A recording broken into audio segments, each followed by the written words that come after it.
Hello class. Welcome back बच्चों। तो प्यारे बच्चों, स्टार्ट करते हैं नया लेक्चर। बाबू, आज जितना भी पोर्शन इस चैप्टर का करना है सब पर हम पहले कभी ना कभी प्रैक्टिकल अटेम्प्ट कर चुके हैं, इसलिए आज का पोर्शन काफी आसान रहने वाला है, काफी ज्यादा आसान। ठीक है जी। अगर बाबू, सबसे पहला टॉपिक स्टार्ट कर रहे हैं। आज का टॉपिक का नाम है फ्रीक्वेंसी। बेटा, फ्रीक्वेंसी क्या होता है? Number of times a item is repeated. अगर मैं कहूं बेटा क्लास में 25 मार्क्स का टेस्ट हुआ, ठीक है जी, 14 मार्क्स आए 3 बच्चों के, 15 मार्क्स आए 4 बच्चों के, 16 मार्क्स आए 2 बच्चों के, तो बेटा एक आइटम कितनी बार रिपीट हो रही है, यही तो फ्रीक्वेंसी है। सिंपल बात। आगे बढ़ जाए बेटा। फ्रीक्वेंसी डिस्ट्रीब्यूशन क्या होता है? 1 मिनट की बात। बेटा, फ्रीक्वेंसी डिस्ट्रीब्यूशन एक टेबल है जहां बेटा फ्रीक्वेंसी लिखी होती है हर एक वेरिएबल की। यानी कि फ्रीक्वेंसी डिस्ट्रीब्यूशन जब भी टेबल नजर आएगी, सुन लेना काम की बात, जब भी बात होगी ना फ्रीक्वेंसी डिस्ट्रीब्यूशन की, एक टेबल होगी, यहां कहीं ना कहीं कॉरस्पॉन्डिंग वेरिएबल के सामने, कोई ना कोई कॉरस्पॉन्डिंग वेरिएबल के सामने उसकी फ्रीक्वेंसी जरूर एसोसिएटेड होगी। अगर नाम फ्रीक्वेंसी डिस्ट्रीब्यूशन है ना, एक तरफ वेरिएबल जरूर होगा, दूसरी तरफ उसकी एसोसिएटेड फ्रीक्वेंसी जरूर होगी। वैसे आपकी नॉलेज के लिए बता देता हूं बेटा, ऐसा हम बोलते हैं, मतलब ऐसा नहीं है कि मैं नहीं बोलता, हम ऐसा बोलते हैं ना, 3 तरीके की सीरीज होती है, इंडिविजुअल सीरीज, डिस्क्रीट सीरीज और कॉन्टिन्यूअस सीरीज। आपकी नॉलेज के लिए बता देता हूं, डिस्क्रीट और कॉन्टिन्यूअस सीरीज बोलना नहीं चाहिए। सीरीज 2 ही तरीके की होती है, individual series and frequency distribution series. और इसमें 2 तरीके की सीरीज होती है, discrete series and continuous series. बोलना ऐसा चाहिए, ठीक है ना जी। और आप खुद बताओ, डिस्क्रीट सीरीज में और कॉन्टिन्यूअस सीरीज में सामने फ्रीक्वेंसी होती है एसोसिएटेड? नहीं। डिस्क्रीट सीरीज और कॉन्टिन्यूअस में फर्क क्या होता है? यहाँ एग्जैक्ट वेरिएबल होता है। जैसे कि अभी बात कर रहा था, 13 मार्क्स कितने बच्चों के आए, 14 मार्क्स कितने बच्चों के आए, 15 मार्क्स कितने बच्चों के आए, एग्जैक्ट वेरिएबल है। और यहाँ क्या होता है? कॉन्टिन्यूअस सीरीज में क्लास इंटरवल होता है, 0 to 10 कितने बच्चों के मार्क्स आए, 10 to 15 कितने बच्चों के आए। ठीक है ना जी, कोई दिक्कत तो नहीं। आगे बढ़ जाए बेटा। मेरे को जिस जिस को चीज को पढ़वाना होगा मैं पढ़वाऊंगा जरूर। एक काम करना, फ्रीक्वेंसी डिस्ट्रीब्यूशन का मीनिंग पढ़ना, चाहे दोनों लाइन पढ़ दो।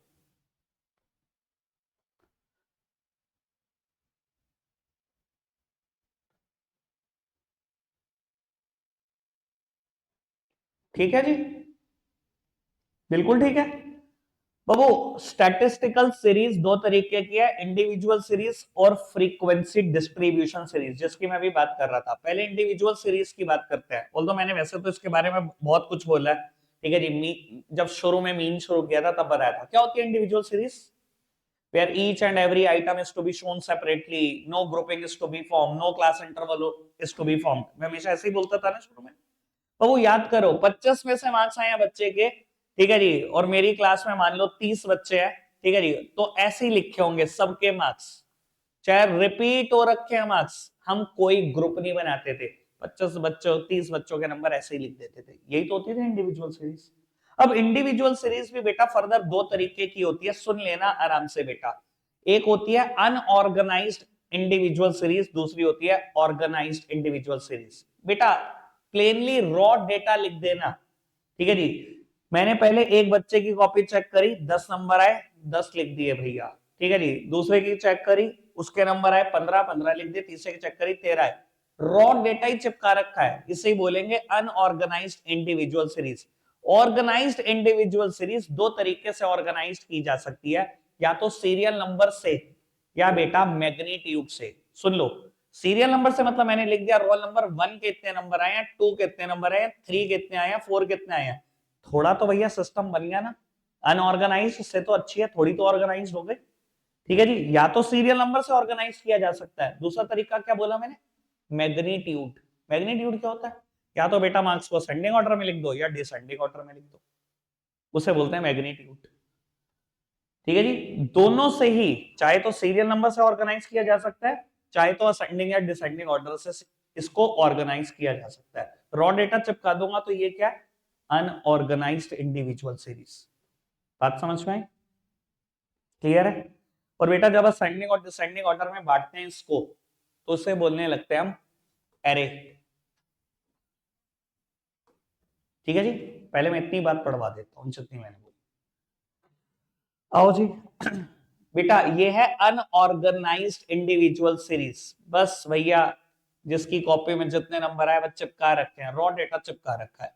इसे ऑर्गेनाइज किया जा सकता है सीरियल नंबर से या मैग्नीट्यूड से। ये देखो ये सीरियल नंबर से बेटा लगा दिए, रोल नंबर 1 के इतने नंबर आए, 2 कितने आए, 3 कितने आए, 4 कितने आए, थोड़ी सी ऑर्गेनाइज हो गई। या बेटा असेंडिंग ऑर्डर में चिपका दिए या डिसेंडिंग ऑर्डर में चिपका दिए। और ये बात पढ़ लेना एरे वाली।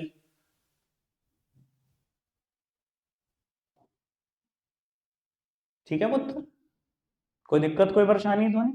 आगे बढ़ जाए बेटा। उसके बाद आती है डिस्क्रीट सीरीज और फिर कॉन्टिन्यूस सीरीज, यानी कि फ्रीक्वेंसी डिस्ट्रीब्यूशन सीरीज के ही दो टाइप। तो वो क्या फर्क होता है डिस्क्रीट सीरीज और कॉन्टिन्यूस सीरीज में? कल भी थोड़ी सी बात करी थी, अभी भी मैंने थोड़ी सी बात बोली। बेटा डिस्क्रीट सीरीज में फ्रीक्वेंसी तो होगी, लेकिन बिल्कुल इसके सामने लिखे होंगे इंटीजर्स। याद है ना बेटा, कल पढ़ी थी डिस्क्रीट सीरीज में बेटा। और कॉन्टिन्यूस सीरीज में बाबू इंटीजर्स का मतलब समझते हैं ना सब, यहाँ फ्रैक्शन नहीं हो सकती, डेसिमल्स नहीं हो सकते। लेकिन अगर मैं बात करूं कॉन्टिन्यूस सीरीज की, वहां बेटा फ्रैक्शन भी चलेगी और डेसिमल्स भी चलेंगे। क्लियर है ना? यही फर्क होता था ना? पक्का से बात क्लियर है ना? बाबू एक बार एक काम कर देते हैं, ये वाला पॉइंट पढ़ना जरा, फोर्थ। ठीक है। यहां तो क्या होता है बेटा, मैंने लिख दिए नंबर ऑफ चिल्ड्रन। ठीक है जी, 1 2 3 4 5 6, किसी मोहल्ले पे सर्वे चल रहा है। ठीक है जी, कितने कितने बच्चे हैं किसके घर में? ठीक है जी, 10 फैमिली में एक ही बच्चा है, 25 फैमिली में 2 बच्चे हैं, ऐसे। सर बच्चे पॉइंट में तो नहीं हो सकते, कल बात कर रहे थे हम। ठीक है ना जी। यहाँ तो फ्रैक्शन नहीं हो सकती, यहाँ तो डेसिमल नहीं हो सकते, लेकिन मार्क्स या वेट या हाइट ये तो पॉइंट में हो सकते हैं। वेट हाइट तो पॉइंट में हो सकते हैं। तो अगर बेटा वेट हाइट को लेकर मुझे कोई सीरीज बनानी है तो मैं कॉन्टिन्यूस सीरीज बना सकता हूँ। मैंने लिख दिया 45 से 50 वेट कितने लोगों का है, 50 से 55 कितने लोगों का है, 55 से 60 कितने लोगों का है। यहाँ सारे डेसिमल आ गए, सारे पॉइंट आ गए, सारी फ्रैक्शन आ गई। 55.1 भी आ गया, 55.9 भी आ गया, सब कुछ आ गया भैया इसमें।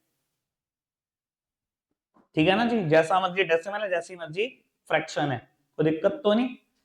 बाबू और कोई बात अगर मुझे पढ़ानी हो, हाँ एक बात और पढ़ा देते हैं बेटा। असेंडिंग और डिसेंडिंग ऑर्डर में जब मैं लिखता था इंडिविजुअल सीरीज को, वहां बोलते थे एरे। यहां बेटा जब भी आप डिस्क्रीट सीरीज में डिवाइड करेंगे तो यहां बोलेंगे फ्रीक्वेंसी एरे। ठीक है जी। आओ जी। और बेटा आपको पता ही है शायद, मतलब मेरे को ये बताने की जरूरत नहीं, शायद क्लास 7 से ना ये काम करते हुए आ रहे हो। डिस्क्रीट सीरीज बनाने के लिए मान लो आपके सामने इंडिविजुअल सीरीज है, आपके सामने कोई इंडिविजुअल सीरीज है, लेट्स सपोज की बात करते हैं, टेस्ट हुआ क्लास का, 10 में से नंबर आए। ठीक है जी, 10 में से नंबर आ रखे, ये कुछ बच्चे हैं इनके। ठीक है जी, आप कैसे फॉर्म करते हो बेटा डिस्क्रीट सीरीज? इससे आपने लिख दिया भैया 1 2 3 4 5 6 7 8 9 10, 9 मार्क्स एक बच्चे के आए। आप पहली बार का यूज करते हैं अगर आपको याद हो तो। ठीक है जी, पहली बार का यूज किया 1। ठीक है जी, 8, चलो जी 7, 6 के सामने भी 1, 7 मार्क्स एक और बच्चे के आगे, 2 टेली बार हो गए। याद है आपको ऐसा करते थे आप? बाबू 1 2 3 4 और जब 5 होते थे डायगोनल मार देते थे, याद है आपको? और बाद में इसको काउंट करके लिख देते थे जितनी भी फ्रीक्वेंसी होती थी, कि यहाँ 5 होगी, यहाँ 1 होगी, यहाँ 1 होगी, यहाँ 2 होगी, जो भी होगी। तो ध्यान रखना बेटा, इंडिविजुअल सीरीज से डिस्क्रीट कन्वर्ट करनी हो तो टेली बार का यूज किया जाता है, टेली मार्क्स का यूज किया जाता है। ये लिखा हुआ है पॉइंट नंबर 5, पढ़ना फटाफट से। ठीक है जी, मैंने लास्ट टाइम भी आपको बात बोली थी बेटा, कंप्यूटर में ना डायगोनल काटने का कोई ऑप्शन नहीं होता, तो इसलिए मैंने सीधा काटा, 1 2 3 4 और फिर सीधा काट देते, लेकिन प्रैक्टिकली हम डायगोनली काटते थे इस चीज को। ठीक है ना जी, चलो जी आगे बढ़ जाते हैं। कॉन्टिन्यूअस सीरीज, बस ये तो खैर मेरे को और कुछ बात इसमें नहीं पढ़ानी, वो फ्रैक्शन वाली बात थी, वो वहीं हो गई। या ये पढ़ो बस बात, third point, here classes are framed without break from beginning to end. बेटा कायदे से क्लासेस ऐसे नहीं हो सकती, होनी नहीं चाहिए। ठीक है जी, classes are formed without break.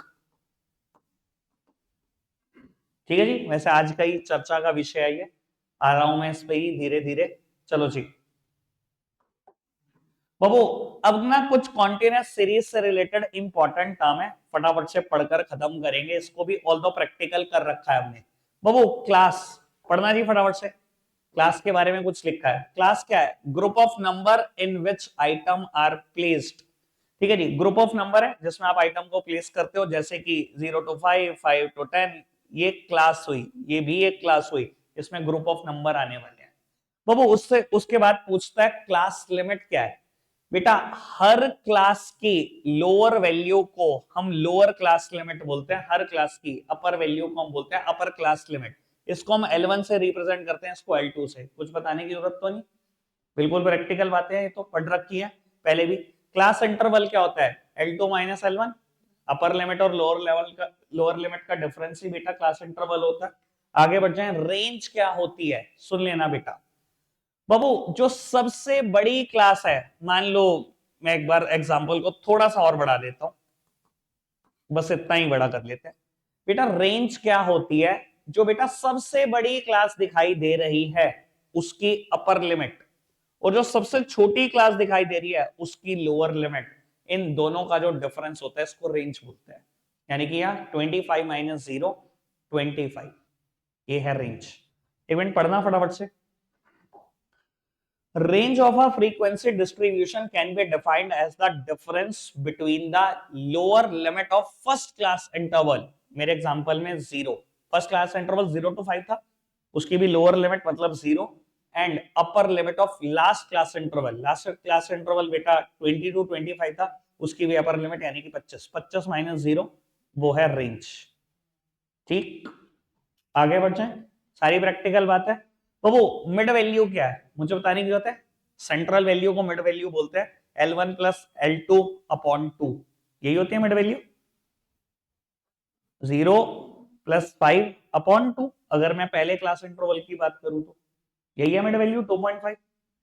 आगे बढ़ जाए बाबू, अब बहुत सारी कॉन्टिन्यूअस सीरीज की मुझे बात करनी है, पर मैं आज पूरी नहीं कर पाऊंगा। ठीक है जी, बीच में छोड़ दूंगा कुछ बातें कल के लिए, ठीक है ना, कल वो पूरी करूंगा, फिर सुनूंगा कुछ ना कुछ इस चैप्टर से, चैप्टर खत्म। ठीक है जी, आप शेर हम सब अच्छे, ऐसे तो नहीं छोड़ रहा मैं बीच में। सुनो जी, अब काम की बात करते हैं फटाफट से, इधर देखना चाहिए। एक्सक्लूसिव सीरीज, बेटा मैंने ना इन चीजों पे प्रैक्टिकल करा रखा है, तो बेफालतू में मैं थ्योरी नहीं पढ़ाऊंगा, सीधा प्रैक्टिकल प्रैक्टिकल पोर्शन वाली बात करूंगा। सुन ले अभिजीत, सुन ले, इधर भी ध्यान दे ले बेटा। बात कर रहे हैं एक्सक्लूसिव सीरीज की, नाम पढ़ने के पीछे भी वजह है, ऐसे ही नहीं पढ़ गया नाम बेटा। बेटा हर क्लास में जो अपर लिमिट है वो एक्सक्लूड होती है, तब इसका नाम पड़ा है एक्सक्लूसिव सीरीज। यानी कि 10 से लेकर यहां पर 19.5 तक मार्क्स आ जाएंगे। ठीक है, नहीं 20 मार्क्स यहां नहीं आएंगे बेटा, ये अपर लिमिट एक्सक्लूड होती है इस क्लास में से। 20 नंबर यहां पर जोड़ेंगे बेटा, 30 नंबर आए तो यहां नहीं जोड़ेंगे बेटा, अपर लिमिट एक्सक्लूड होती है, कहां जोड़ेंगे? यहां जोड़ेंगे। पता है ना ये बात, तो तभी तो सीरीज का नाम एक्सक्लूसिव सीरीज है। क्लियर है ना जी बात? आगे बढ़ जाए बेटा, उसके बाद आती है इंक्लूसिव सीरीज, जैसे कि नाम है सजेस्ट कर रहा इंक्लूसिव, तो बेटा 19 नंबर यहीं जोड़ेंगे। ठीक है जी, 20 यहीं जुड़ेंगे, 29 यहीं जुड़ेंगे। लेकिन बेटा एक परेशानी है इस सीरीज के साथ, क्योंकि इसी वजह से इसके साथ क्वेश्चन भी नहीं किया जा सकता। अगर किसी बच्चे के 19.5 नंबर आए तो कहां जोड़ू? अब 19 तक यहाँ है, 20 से यहाँ है, 19.5 आगे तो क्या 19.5 नंबर तो आ सकते हैं। तो अब क्या करें? इसी वजह से बेटा जब भी हमें इंक्लूसिव सीरीज दी होती है पहले हम इसको किस में कन्वर्ट करते हैं, एक्सक्लूसिव सीरीज में। और कन्वर्ट करने का तरीका आपको पता ही है, फर्स्ट क्लास की अपर लिमिट, सेकेंड क्लास की लोअर लिमिट, इन दोनों का डिफरेंस देख लो। कितना डिफरेंस है 20 और 19 में, एक, इसको कर लो डिवाइडेड बाय 2, कितना बचा, आधा। बेटा हर लोअर लिमिट में से आधा आधा उड़ा दो, हर अपर लिमिट में आधा आधा प्लस कर दो। बाबू इसमें से आधा उड़ाऊंगा 9.5, इसमें आधा प्लस करूंगा 19.5, ऐसे ही 19.5 से 29.29, 29.29 से 39.39, ये बन जाएगी। फिर कोई भी क्वेश्चन किया जा सकता है, फिर ये कन्वर्ट हो चुकी है एक्सक्लूसिव सीरीज में। ऐसे ही करते थे ना मीन में क्वेश्चन, ये तो यार 9th में भी किया होगा, ऐसा तो मैं कुछ बता ही नहीं रहा हूं। ठीक है ना जी, बात समझ आ रही है बात? आगे बढ़ जाओ जी। इसमें मैंने तरीका भी बताया कैसे कन्वर्ट करते हैं भैया इंक्लूसिव को एक्सक्लूसिव में, वही सब तरीका बताया, ये सब आपको पता है बेटा। उसके बाद ओपन एंड डिस्ट्रीब्यूशन, बेटा इस सीरीज में थोड़ी सी कमी है, तभी आप प्रैक्टिकल क्वेश्चन इस पर बेस्ड कभी देखते ही नहीं हो। आपने अपनी बुक में एक भी क्वेश्चन नहीं देखा होगा प्रैक्टिकल इस सीरीज पर। बाबू ये देखना जरा सामने, कहता है बिलो 20 5 बच्चों के नंबर आए हैं, 20 से 30 6 बच्चों के, 30 से 40, 40 से 50 और अबव 50। बेटा बात बड़ी सिंपल सी ये है कि अबव 50 में तो 50 टू 60 भी आ जाता है, 60 टू 70 भी आ जाता है, 80 टू 90 भी आ जाता है, 90 टू 100 भी आ जाता है। अबव 50 तो भैया कहां तक भाई, कुछ बताया नहीं गया। ठीक है जी, एंड ही बंद नहीं किया गया इसका, सेम शुरुआत ही ऐसे की गई। बिलो 20, भाई 15 से 20 भी बिलो 20 है, 10 से 20 भी बिलो 20 है, 5 से 20 भी बिलो 20 है, 0 से 20 भी बिलो 20 है। तो इसी वजह से बेटा प्रैक्टिकल क्वेश्चन है, क्योंकि लिमिटेशन है। लेकिन हाँ अगर कभी ऐसा क्वेश्चन आए तो हम कैसे जज करते हैं, बाकी क्लास इंटरवल देखते हैं। 10 का गैप है, यहां पर भी 10 का गैप ही सजेस्ट किया गया, और यहां पर भी 10 का गैप ही सजेस्ट किया जाता है। ठीक है जी, यानी कि इसको 50 टू 60 बना दो, इसको 10 टू 20 बना दो, ऐसे ही क्वेश्चन किया जाता है। पर आपको पता है बिलो 20 का मतलब 10 टू 20 नहीं होता सही मायने में। ठीक है ना जी, इसी वजह से इसके क्वेश्चन नहीं आते। क्लियर है बात? उसके बाद बेटा आज का last topic, cumulative frequency series. बेटा सीएफ सीरीज, जहां हमें क्यूमुलेटिव फ्रीक्वेंसी ही दी जाती है, और आपको याद होगा वैसे तो मीडियन में भी इसकी बात करी है हमने, और मीन में भी किया है, लेस देन सीरीज और मोर देन सीरीज। तो वो लेस देन सीरीज, देखो गिवन तो हमें सच मायने में डेटा ऐसा ही होना चाहिए, प्लीज सामने देखना चाहिए, आखिरी बात है, 2 मिनट और फोकस कर दो। वो गिवन तो डेटा हमें सच मायने में ऐसे ही होना चाहिए। 0 टू 10 मार्क्स दो बच्चों का है, 10 से 20 5 बच्चों का है, और ऐसे सीरीज है। लेकिन हमें बहुत बार ऐसे सीरीज दी जाती है। बाबू एक बात बताओ, अगर मैं कहूं लेस देन 10, यहां पर 9.5 तक ही तो नंबर आ सकते हैं। ये कौन सी सीरीज है बेटा, एक्सक्लूसिव सीरीज है, 9.5 तक ही तो नंबर आ सकते हैं। ये लेस देन 10 ही तो है दो बच्चों के नंबर।